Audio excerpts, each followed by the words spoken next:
아침 우리에게 주시는 하나님 말씀입니다. 사사기 제7장 1절부터 8절까지의 말씀입니다. 사사기 7장 1절부터 8절까지의 말씀 계신 곳에서 함께 읽도록 하겠습니다.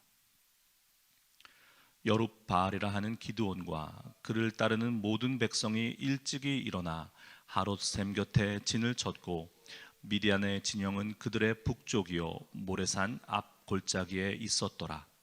여호와께서 기드온에게 이르시되 너를 따르는 백성이 너무 많은즉 내가 그들의 손에 미디안 사람을 넘겨주지 아니하리니 이는 이스라엘이 나를 거슬러 스스로 자랑하기를 내 손이 나를 구원하였다 할까 함이니라.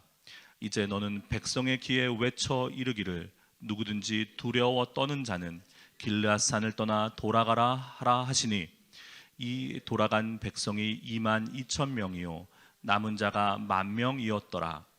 여호와께서 또 기드온에게 이르시되 백성이 아직도 많으니 그들을 인도하여 물가로 내려가라. 거기서 내가 너를 위하여 그들을 시험하리라.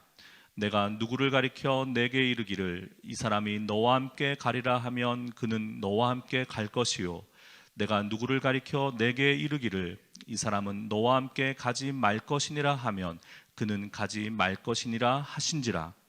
이에 백성을 인도하여 물가에 내려가매 여호와께서 기드온에게 이르시되 누구든지 개가 핥는 것 같이 혀로 물을 핥는 자들을 너는 따로 세우고 또 누구든지 무릎을 꿇고 마시는 자들도 그와 같이 하라 하시더니 손으로 움켜 입에 대고 핥는 자의 수는 300명이요 그 외의 백성은 다 무릎을 꿇고 물을 마신지라.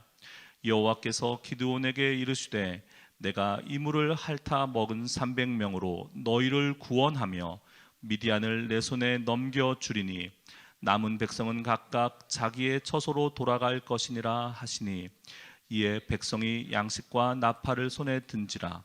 기드온이 이스라엘 모든 백성을 각각 그의 장막으로 돌려보내고 그 300명은 머물게 하니라. 미디안 진영은 그 아래 골짜기 가운데에 있었더라. 아멘. 월요일 아침입니다. 주일에 주신 하나님의 은혜가 오늘부터 우리와 함께 역사하셔서 한 주간 승리하는 한 주 되시기를 축복합니다. 사사기를 묵상하고 있습니다.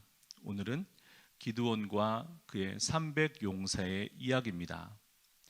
너무나도 우리가 잘 알고 있는 이 이야기 속에 저는 두 가지 질문을 드리려고 그래요. 이해하기 힘든 것이 두 가지 들어있습니다. 먼저 첫 번째는 32,000명이나 모였다는 것입니다. 32,000명 모인 것이 왜 이해하기 힘든 일일까요? 이전에 6장을 보면 기드온은 32,000명을 불러 모을 수 없는 사람이었습니다. 그는 므낫세 지파의 한미한 가문에 그저 그런 농부였어요.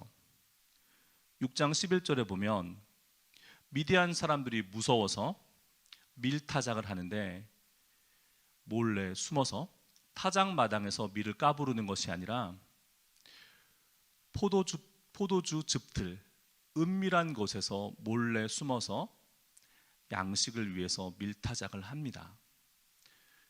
그저 그런 사람이었어요. 그런데 이 기드온이 나팔을 불자, 양의 뿔로 만든 나팔입니다. 양각 나팔. 이 양각 나팔에 대한 이야기는 내일 새벽 나누려고 해요. 나팔을 불자 아비에셀, 므낫세, 아셀, 스불론, 납달리 이 북쪽의 5개 지파에서 무려 32,000명이나 되는 사람들이 기드온 아래 모여듭니다. 이상하지 않으세요? 6장 34절에 여호와의 영이 기드온에게 임하시니 결정적 사건이었습니다. 그리고 히브리 원어 성경으로 보면 영이 기드온에게 임하시니 여호와의 영이 기드온에게 임하시니 이거보다 더 극적인 표현이 나와요. 주의 영이 기드온을 옷 입히셨다. 신약시대를 사는 우리에게는 성령으로 충만함을 받는다, 성령으로 세례를 받는다, 이런 표현이 더 익숙하시죠? 그런데 이 성령으로, 주의 영으로 옷을 입는다는 표현이 구약 성경에, 신약 성경에 나옵니다. 이 표현이 저는 참으로 좋습니다. 왜냐하면 여러분 앞에 서 있는 저, 그리스도로 옷 입고 이 자리에 서기를 기도하고 섰습니다. 여러분 눈에 이 목사로 보이시죠? 그러나 저는 여러분 눈에 제가 그리스도로 옷 입은 그런 사람으로 보이기를 원해요.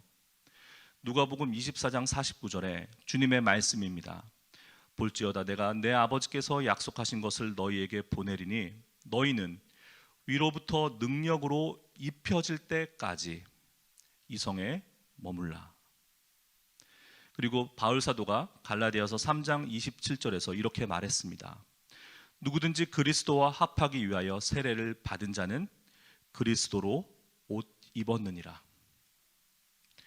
이 새벽 새벽을 깨워 예배하는 여러분들 한 분 한 분이 주의 성령으로 그리스도로 옷 입으신 분들 되시기를 축복합니다. 모였어요. 32,000명이 기도원 앞에 모였습니다. 또 하나의 미스테리가 있습니다. 풀리지 않는 문제가 있어요. 그런데 하나님께서는 모인 백성이 너무 많다시는 거예요. 2절에 너를 따르는 백성이 너무 많은즉, 숫자가 많은 것이 문제가 됩니다. 무엇이 문제가 될까요? 이전에는 미디안 앞에 벌벌 떨던 그 이스라엘 민족의 용기 없음이 문제였다면, 이제는 기드온이 나팔을 불고 깃발을 들자 그 아래에 모였는데 이게 왜 문제라는 것입니까? 정답부터 말씀드리면, 문제는 이 모인 사람들은 기드온이 미디안을 물리쳐 줄 것이다 라고 믿어버린 것에 있어요. 여호와의 영이 임한, 여호와의 영으로 옷 입은 하나님께서 세운 지도자에 의해서 우리의 원수들을 물리치는 것이 뭐가 문제란 것입니까? 문제는 하나님을 믿는 것이 아니라 사람을 믿는다는 것에 있어요. 그래서 하나님께서 이렇게 말씀하시지 않습니까? 7장 2절에 그들의 손에 미디안 사람을 넘겨주지 아니하리니 이는 이스라엘이 나를 거슬러 스스로 자랑하기를 내 손이 나를 구원하였다 할까 함이니라.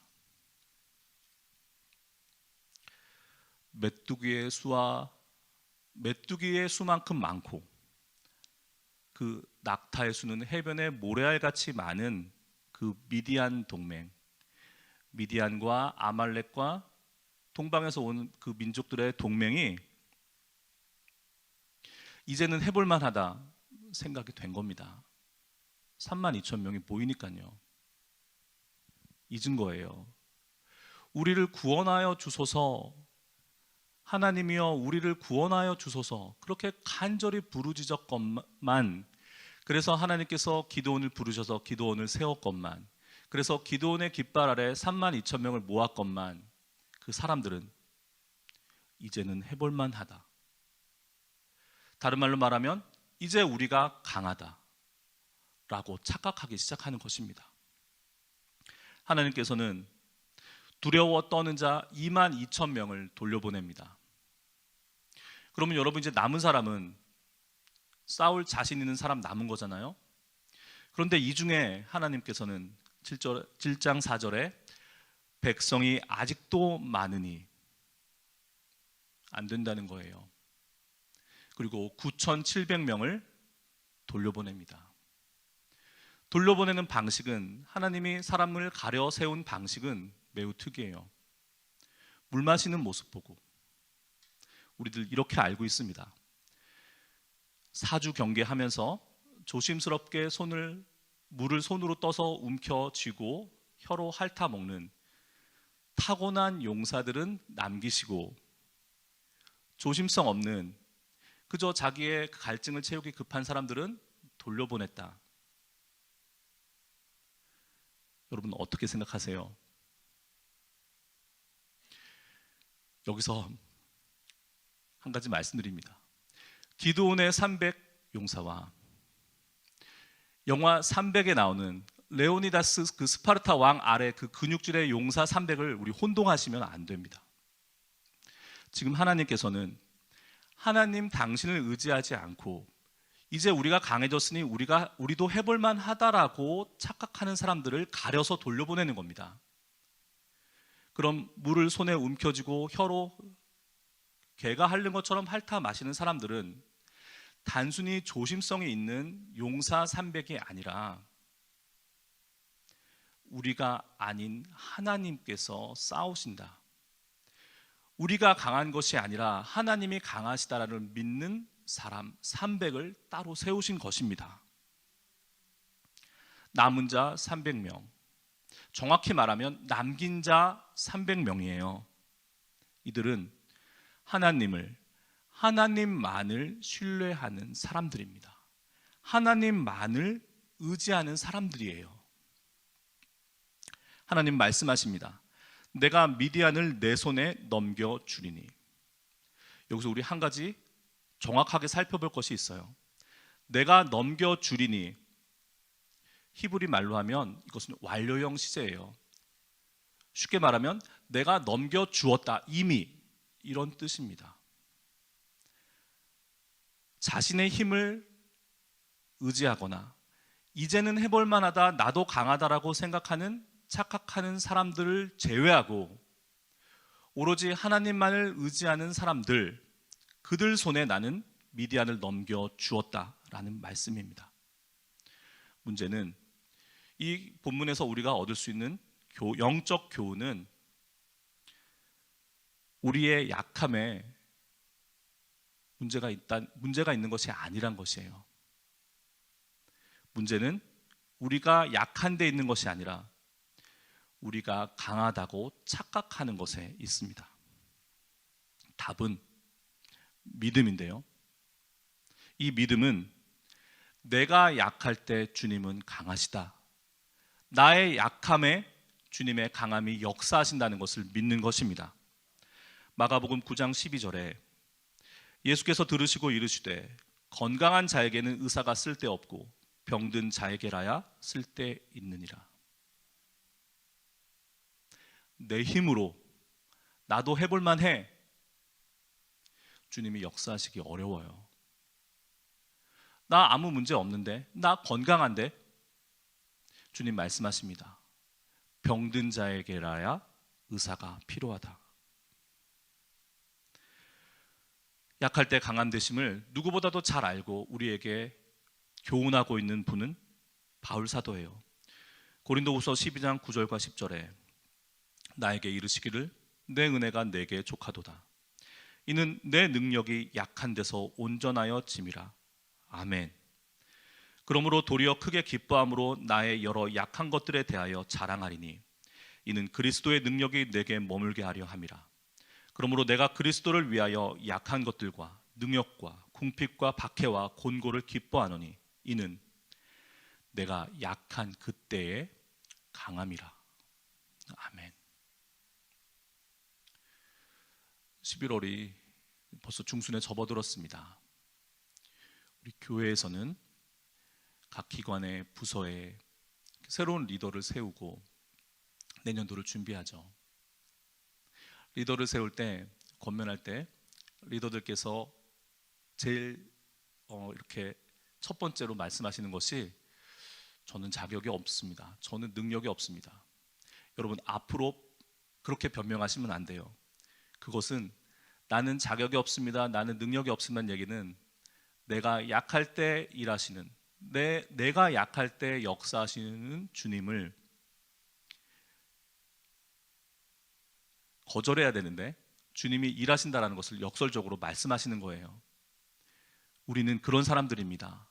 내가 약할 때 나의 약함을 강함되게 하시는 분이 그리스도세요. 나의 약함이 곧 주님의 강함이에요.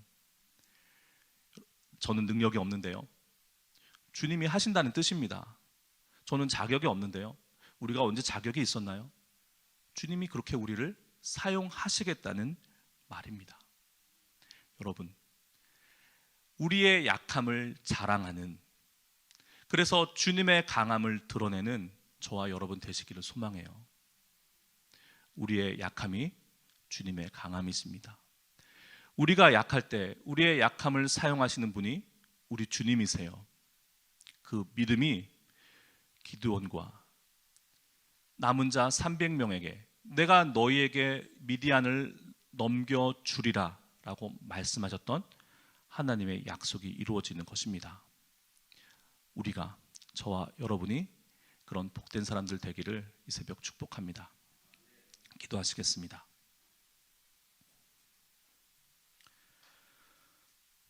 거룩하신 주님, 주 앞에 우리의 약함을 고백합니다.